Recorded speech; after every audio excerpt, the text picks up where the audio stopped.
The Browns lost more than a football game against the Buffalo Bills on Sunday. We'll talk about it coming up on the Locked On Browns podcast.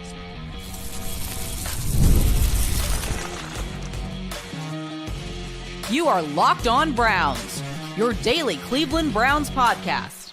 Part of the Locked On Podcast Network, your team every day. What's up, Dog Pound? I'm Spencer German, your host of the Locked On Browns podcast, and proudly covering your Cleveland Browns each and every single day in the land and on the road. The loss of Quinshon Judkins was about as devastating of a loss as there could be in a season where there's been a lot of losing, because it had to do with the one thing this fan base could be happy about this year. For whatever it's worth, at this point, the Browns did play hard against the Bills on Sunday, and Myles Garrett's sack record pursuit will have to wait at least one more week. I do want to thank you for being on every day with the Locked On Browns podcast, making us your first listen every single day. Remember, you can find Cleveland Browns content with Locked On Browns every week, Monday through Friday, guaranteed. And today's episode is brought to you by FanDuel. If you want to be right in the middle of the action this season, visit FanDuel.com and place your NFL live bets all season long. Losing Quinshon Judkins today was just a reminder that the Cleveland Browns cannot have nice things, particularly this time of year in December when other teams are playing for playoff berths and division titles. The Browns are playing for saving their coach and draft pick and positioning and all those different things. And listen, it takes the wind. The injury takes the wind out of the sails of what was really the only good thing this fan base had at this point in the season. I don't know that I have to relitigate the entire play with you. I think most people saw it, but obviously catches a swing pass from Shedeur Sanders with a couple minutes left in the second quarter, gets tackled and wrapped up by Matt Milano, who's this heat-seeking missile, comes in, gets him around the legs, forces the ball out. They return it for a touchdown. It's ruled that he was down, but the problem was he stayed down the field and didn't get up. And I noticed it instantly. Like, I'm watching the play unfold, and I see them scoop it and try to go score, and I'm not even paying attention to what's happening with the Bills in terms of like them taking it back into the end zone. I'm glued to Quinshon Judkins, the fact that he didn't hop up quickly and he stayed on the field. Then you saw the replay online, and it looked like certainly his leg was twisted in a direction that did not look very good. And so we find out after the game from Kevin Stefanski, it's a broken fibula, and he dislocated his ankle. Doesn't sound like there's anything structural with the knee, which is the maybe the best news in all this. The silver lining in all this is that there was no structural knee damage, because for a minute there, I'm not going to lie, like, it felt very Nick Chubb being carted off in Pittsburgh-esque, where you were left sort of with this ominous feeling that his career was over, the season was over for the Browns and all these different things. Obviously, his Browns tenure came to an end last year, and he was able to come back eventually from that ailment, but it felt very doom and gloom in that moment. I think the same was feared for Quinshon. A broken leg and ankle isn't quite as severe in terms of like being something that could derail a career. And like I said, that's probably the best sign in all this. Now, it still is going to be about a 5 to 6 month recovery from my understanding. And so it's going to take some time for him to sort of get, back into the swing of things. This will linger into next year, obviously, off-season program, all that good stuff. He's likely going to be sort of have to slow play all those types of things, but doesn't seem like it should be something that, like, by the time training camp rolls around, he's cleared. But it's just the fact that he has to spend an off-season rehabbing and not focusing on just like getting himself better and getting mentally prepared and physically prepared for an NFL season. You're spending time instead having to get yourself through an injury first, and then you can focus on football. Then you can focus on actually playing this sport again and getting back out on the field for your team. And the other part of this too is just like no recovery is ever as black and white as we make it seem when we just throw out 5 to 6 months. Like, there can be setbacks. There can be sometimes even progress made where you're done sooner than that and you're back sooner than that. And that's all fine and good. So like, I'm not trying, like, this doesn't have to be this situation where, Quinshon, his career is over before it starts or anything like that. But it's just the fact that in a season this year where the Browns, and I guess my main point was like it could take Quinshon some time just to feel like himself again too, though, and that's I think important to keep in mind here. But more than anything, like in a season that's been riddled with losses, after today's 23-20, the final score, as we know, the Browns are 3-12 on the season. We all get a sense of where this thing is heading. I've talked about it on the podcast, obviously, a bunch. Somebody could be getting fired here in a couple weeks. Multiple people could be getting fired here in a couple weeks, depending on how these next 2 games go. And so we're all kind of waiting to see how the season plays out, obviously. And it's to be determined in that regard. But like in a season filled with losing and frustration, the one glimmer of hope, the one positive thing that's come out of this year has been this draft class and how phenomenal they've been from top to bottom. Mason Graham providing a nice presence in the defensive interior. Carson Schlesinger in line to win Defensive Rookie of the Year. Quinshon Judkins was in line. He was at least in the conversation for Offensive Rookie of the Year until he obviously gets hurt today. And then you have Harold Fannin Jr., who, by the way, had a great game today, scored 2 touchdowns. Like, you feel really good about this rookie class. There's Shedeur Sanders, who's doing what he's doing and trying to convince everybody that he can be the franchise quarterback for this team moving forward. There's been so much good with this rookie class that it's been the one thing fans have kind of had all season to feel comfort, feel hope, feel joy about the future, understanding that like this year was going to be bad, but next year you're going to see these guys take that next step. And knowing that and understanding that and feeling that, the wind got taken out of the sails because one of those key rookie players that we've been raving and ranting and watching for the last several weeks gets hurt. And you feel like it's this devastating blow, just the latest devastating blow in a season where it's like you couldn't even get this through the season and keep these guys healthy. You couldn't even get through the season and just have those guys ready for next year and be able to talk about, what year 2 is going to look like for these guys rather than having to instead wonder, what is this injury going to mean for his recovery, his timeline to get back to the field, all those different things. It's a completely different ball game now. Again, I'm not saying it means he can't be great next year and all that, but anytime somebody has to dedicate their offseason to rehabbing a serious injury rather than focusing on football, like it's just unfortunate.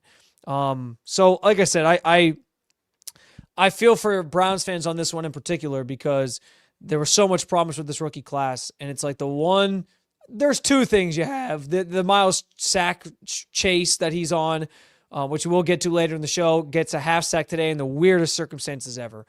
You have that, but beyond that, it's been this rookie class. That's been the glimmer of hope and excitement for this team this year.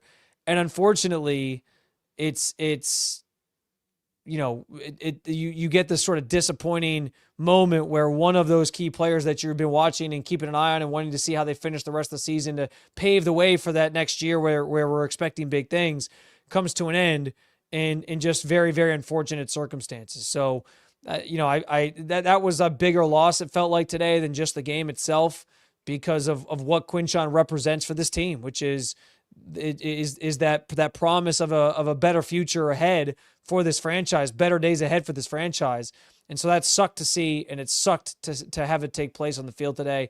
And you could feel in that locker room that guys were obviously very upset for Quinshon. And even Kevin Stefanski, who did note that he's excited to see Quinshon attack his rehab and get back out there, and they have a lot of confidence in him getting back out there and playing football. So, it's not this sky is falling, they got to draft another running back scenario, it doesn't sound like, but still disappointing nonetheless because there hasn't been much to be excited about this year, and Quinshon was one of those very few things on a short list to be excited about. With that said, there was a football game played, and it was a pretty competitive football game. The Browns nearly pulled off an upset over the Bills. Whatever it's worth, they're still playing hard. We'll talk about it coming up on the Locked On Browns podcast. Car shopping should feel exciting, not confusing. And with CarGurus, you get the confidence you deserve. They cut through all the noise so you can actually see the best deals on the cars you want. Because when it comes to the big picture, you deserve the best deal. And CarGurus makes that whole process simple by giving you real information, real deal ratings, and more listings than anyone else so you can shop the way you want. Use CarGurus deal ratings to compare cars quickly without having to guess whether the price is fair. Their price drop alerts are lifesavers. You can get notified the second a car you're watching becomes a better deal. The in-depth vehicle reviews help you understand what ownership actually looks like, not just how the car looks online. CarGurus connects you with the trusted dealerships for a transparent and hassle-free buying process with over 4 million listings and more that the most of any major online automotive marketplace. You'll always find the best deal. Shop the way you want with the tools, data, and unbiased deals, ratings, and that make it easy. Buy or sell your next car today at CarGurus. That's CarGurus.com, CarGurus.com.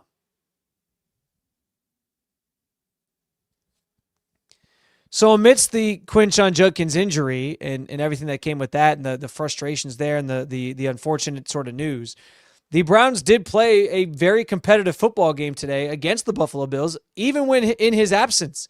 I thought for sure, like, the run game was going to maybe take a step back without Quinshon out on the field today, and it was the exact opposite. They continued to be able to run the football with some of these guys like further down the depth chart. Raheem Sanders had 11 carries for 42 yards. Travion Williams had 3 carries for 17 yards. And, both those guys broke off some bigger runs, 11 yards for Williams, and he was a couple ankle tackles away from breaking in even bigger ones for maybe touchdowns. The leading rusher today was Shedeur Sanders. He had a couple plays where he, wiggled his way out of a sack and took off for a big gain and made something happen. He had 4 carries for 49 yards to lead the team, like I said, including a 16-yarder, which was the long for the day. Everybody was getting involved in this run game, and that was always going to be something that was important in this matchup because the Bills have one of the worst run defenses in football. We knew that coming in. We talked about that coming in. That showed itself today. Even when the Browns had backup running backs in, they were effective. They found ways to move the football, and they came close a few times to even punching it in, scoring, getting a couple touchdowns. Like they just couldn't finish enough drives to sort of get over the hump there. But the run game was effective today, and I talked about it like the team that won the run game I thought was going to win this football game. That ended up bearing out. Bills had 164 yards rushing. James Cook was brilliant, 16 carries, 117 yards. And the Browns had 160 yards rushing. So they came up just 4 yards short of the Bills, and they lose this football game by 3. But seeing that run game be as effective as it was, seeing the fight, frankly, from this Browns team as you got late in the game, and they didn't just roll over. Like, they were ready to play. They kept the pressure on. They kept trying to sort of make something happen. They were in it till the very end. That was encouraging to see. And for a team that last week, frankly, in the second half against the Bears, looked like they might have been on the brink of quitting or ready to quit, it was encouraging to see the opposite this week, which was, hey, you're playing a good Bills team. They're coming in here. It's cold again today. Not quite as cold as last week, obviously, but cold again today. And they played a highly competitive football game and gave themselves a chance to win. Now, there's reasons why they didn't. Special teams, what do you know? Reared their ugly head again with a botched hold from Corey Bojorquez, and you can't get the kickoff or the field goal off to that would have ended up being something that tied this game at when it was all said and done, if you just go strictly off of the scoreboard. And so there's a missed opportunity there before the half to go in potentially instead of being down 20-10, you're down 20-13, and you're feeling pretty good about things. You're only down one possession with a chance, obviously, to give yourself an opportunity. It was literally right before the half. As time was expiring, you're going out. Browns got the ball back, got in field goal range, and Corey Bojorquez can't handle the snap, and you points are taken off the board in that regard because of it. It was just a disastrous play, and one of those the latest example of us sitting here scratching our heads after a game and being like, why does the special teams continue to just do these things? It's unfortunate, but missed opportunities here or there, and that's the marks of a bad football team, and that's ultimately what costs you. But I think there is something to be said for the fact that the team hasn't quit on Kevin Stefanski, and that they continue to play hard, and they're out there trying to still win football games. And listen, they're going to be tested the rest of the way. You got 2 division games left. Those come with a little extra juice when it's in division. especially when it's the Pittsburgh Steelers who are coming into your house next week. We know the vitriol that comes with that matchup, not necessarily even from the players, but there's a little bit of that there, but more so from the fans. And they're going to want to see you win that football game. I know fans of this team that would tell you if the Browns beat the Steelers twice a year and lost every other game, they'd be happy because they hate the Steelers that much. Like, that game matters. It has some emotion to it. It's a chance to finish the season strong. You could, theoretically give a loss to the Steelers that maybe keeps them out of the playoffs or winning the division, for example. So I know it's small, minute, insignificant things from the Browns side of things that they're playing for, but that's still something to go out and play a football game for. And the fact that that they're playing hard and still invested in these games is telling. I think some of that too is like you have a young roster, right? Like these guys can't quit. Guys like Shedeur Sanders understand he's playing for his job potentially next year. He's got 2 games left to sort of prove I can be the guy for this team. Guys like Harold Fenton Jr., like they're new to the NFL. They're like, man, I'm going out and learning this thing every day. I can't like just throw in the towel and be like, let's get to the offseason. I want to finish the season strong. Like there's so much youth on this team that they want to, I think they keep trying to fight for each other. And even the veterans, like they're influenced by a guy like Myles, who's out here trying to get the sack record. And, he talks about winning being still the most important thing. But he talks so much about legacy too, being what you're playing for this late in the season in a losing season. And he holds guys accountable to do those things as well and play as hard as he does. Give that energy every single play.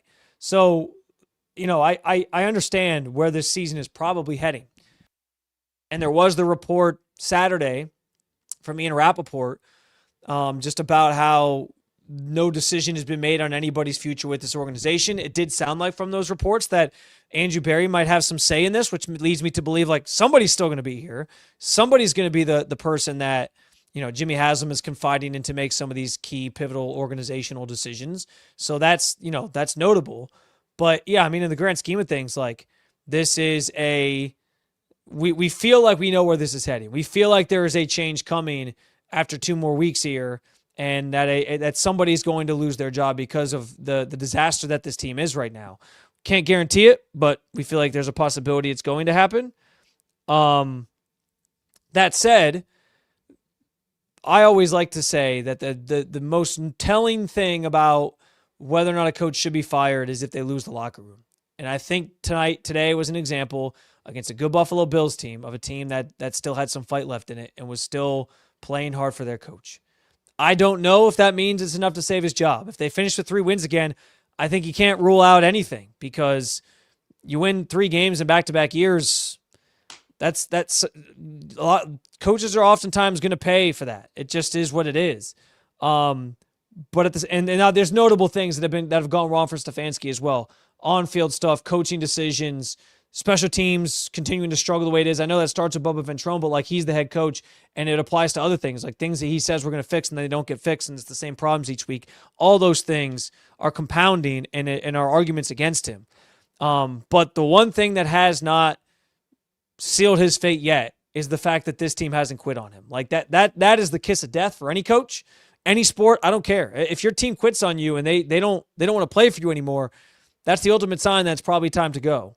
But that has not happened, at least not yet, within this locker room. And I thought it might because last week it certainly looked like a lifeless group late in that game, second half of that game against the Bears, but not this week. And maybe, some of that's the where the game's at. You were starting to get blown out last week. Second half, it was like, okay, let's just get out of here.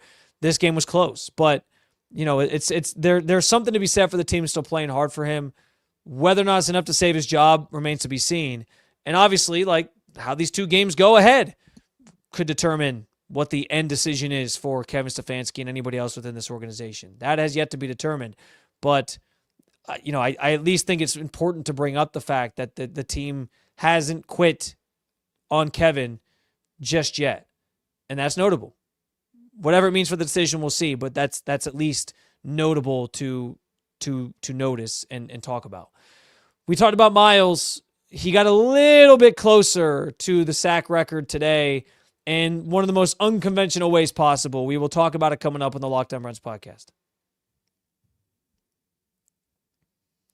NFL Sundays move fast, one big play, and suddenly everything feels different. That's what makes live betting with FanDuel so exciting. You're not just watching the game, you're reacting to it in real time. With FanDuel, you can place bets as the action unfolds. Every drive, every momentum swing, every highlight moment. Live betting is the best when the games start to shift, a receiver gets hot, a defense tightens up, or momentum flips after a turnover. FanDuel lets you jump into that moment. Live spreads and money lines adjust instantly. Player props update as guys heat up. You can bet next touchdown scores, drive results, totals, and more. It keeps you locked into every snap, every drive, every possibility. And that's what makes FanDuel the best way to follow the NFL season. They have options for whatever type of bettor you are. Whether you want to bet the Browns money line next week against the Steelers, and individual players reaching a certain milestone, maybe Myles 1.5 sacks, 1 sack, over, under, whatever it might be, or you want to package it all together and build a same game parlay, they got you covered. So if you want to be right in the middle of the action this season, visit FanDuel.com to place your NFL live bets all season long. You got 2 weeks left plus the playoffs. FanDuel, the game moves fast, so can you. Myles, obviously, chasing that sack record was a massive story leading into this game. He was 1 sack shy of tying the record with Michael Strahan and TJ Watt, his counterpart there in Pittsburgh, but came up short today. He did not get even to tie the record today with Josh Allen. Listen, there was a clear game plan today from the Bills to just run away from Myles Garrett. Anytime Josh Allen was rolling out, it was to his right. He was getting away from Myles, not giving him a chance at all to get back there and disrupt this game and muck things up and make it hard for him and get that sack record. They made his life hell today to try to get after the quarterback. And you got to tip your cap to the Bills offensive line. That group's been healthy for several years together. They've been healthy this year. It's part of the reason why, is the warts that the Bills have on defense and at the wide receiver position, that offensive line being healthy and the run game being as effective as it is why, they are who they have the record they have. It's a lot of Josh Allen behind that offensive line making magic happen with James Cook. And so that group's good. They had a really good game plan against Myles, sort of mitigated the damage. And again, rolled Josh out a ton of times to get him away from him. There was even times where it felt like Josh would stand in the pocket and he almost could tell, in his internal clock, all right, it's been way too long for me in the pocket. Myles is coming. Let's bail. And he would just bail out and try to run or make something happen with his feet, throwing on the run, whatever it was. It was wild. It was absolutely wild. And so that game plan worked. Myles was able to come away, though, with a half a sack today to inch just a little tiny bit closer. He needs a half sack now to tie the record, a full sack to break it, and he'll have a chance to get that against the Pittsburgh Steelers, which I'll talk about in a second, but I wanted to revisit how this all happened. So it was the play right before halftime, before the Browns got the ball back to try to kick that field goal that they pooched the snap on. Corey Bojorquez pooched the snap on. And Josh Allen's retreating on this sack, and he goes down in the end zone, sticks the ball out at the 1. They deem he's down at the 1. Mason Graham comes in as the one who sort of touches him. And so in the moment, they gave the sack to Mason Graham. They said it was his sack. First career full sack, by the way, for Mason Graham. It was an exciting moment. We were like, great for Mason, cool. But on the play, Myles and Alex Wright, were sort of chasing him first to make him retreat. And as he went down the end zone, he basically slipped, gave himself up, and he reached the ball to the 1 to be down. So everyone thought because Mason touched him, he got the sack. They clarified at the second half, though, and they announced this right before the second half started, that they were scoring it as Allen gave himself up at the 1, and that because Myles and Alex Wright were the closest players before Mason touched him, they get each a half sack. So Myles gets a half sack, Alex Wright gets a half sack. It inched Myles just that much closer to the record. And it felt like a little home scorebook cooking. I know that by rule, that's clearly how you score that, I suppose. But it was the weirdest way for him to get a half sack today. And by the way, Myles doesn't want to get it with something fluky like that. Honestly, getting it that way, where it's after the fact, they announce a scoring change after the half, and you didn't get a chance to celebrate it or anything, that is the lamest way. That is more lame than Michael Strahan and the Brett Favre clip that we always see of him setting the record where Favre just kind of gave himself up. Not even having the sack attributed to you and then getting it later That would have been the worst way for him to get it if it had been a full sack. So thank God it was only a half. He gets a little bit closer. That helps his race, his chase for the record here. And he knows he can potentially break it next week against the Pittsburgh Steelers, which he has a good chance to do that, of course. He definitely wants to break it in 16 games, by the way, because he wants it to be like a legitimate, I didn't need 17 games to get there. I did it in 16. The same way my contemporaries, those who came before me, also broke it in 16 games because TJ Watt broke it in 16 games as well. And so it's I know he wants that for himself. So next week's going to be a huge deal in terms of him trying to finish this thing off. And then he can just try to add to it, hopefully, in week 18. But I'll say this. I actually think, yes, I wanted to see Myles Garrett this week. I think everybody wanted to see Myles Garrett this week. There's probably Bills fans who were here in attendance. And by the way, there was a lot of Bills fans in attendance who wanted to see him get the record today and know, hey, if the Bills win and he gets the record, that's a cool day for me. I drove to Cleveland and got to see this moment play out, this historic moment, and I got a Bills win out of it. Well, who's to complain, right? I said that about Bills fans this week. But so here's the thing. If getting it next week, though, I think is better because, A, it's the Steelers, your biggest rival, and this is a clip that's going to get replayed over and over again now, where it's because now it's not even him tying it if he gets a sack. This is he gets one sack next week. It's a new record. He sets the new record. He sets the bar. He's the top of that list. So it'll be against the Pittsburgh Steelers. Browns fans will forever get to see now the Pittsburgh, if assuming it happens next week, the Pittsburgh Steelers just on repeat. Aaron Rodgers getting sacked by Myles Garrett to set this record. And I think fans would relish that. I also think, too, doing it in front of TJ Watt, who I know he's dealing with the collapsed lung situation, may or may not be in attendance. I don't know what I'm actually not sure of his travel plans. I don't think he's traveled with the team. They were just in Detroit today. I don't know if he would travel to Cleveland next week. But even if he's in the house or not in the house, he'll be watching. And to see Myles, who at every turn, he's always trying to one-up, right? Even with the contracts this offseason, Myles got paid first. TJ Watt made sure he got $1 million more than Myles Garrett every guaranteed average annual value because he just wanted to one-up them. These guys keep one-upping each other at every turn.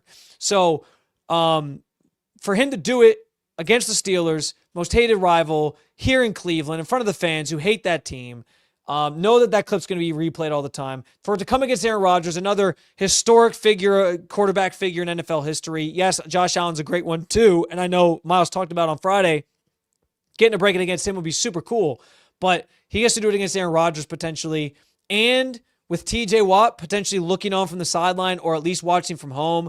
Who doesn't like that storyline? Who doesn't like that narrative? So I actually think this worked out better, despite the flukiness of the sack. I don't know if they would have given him that sack if it was just going to be half sack to get him to 15 and a half on the season or something like that. I think this was a little let's make sure we get Myles at least part of this one so we get him a little closer. I got the conspiracy theories are in, but I'll say this. I think it works out this way where it's a better story next week when they play the Pittsburgh Steelers right here at Huntington Bank Field. Chance for him to break the record with Aaron Rodgers in his sights against the Steelers and with TJ Watt looking on. How can you not write a better script? Maybe TJ Watt will congratulate Myles after the fact and for breaking the record. We'll see. They'll have to have some sort of maybe moment if they're both here together. That could be a lot of fun. It's going to make for a great story nonetheless.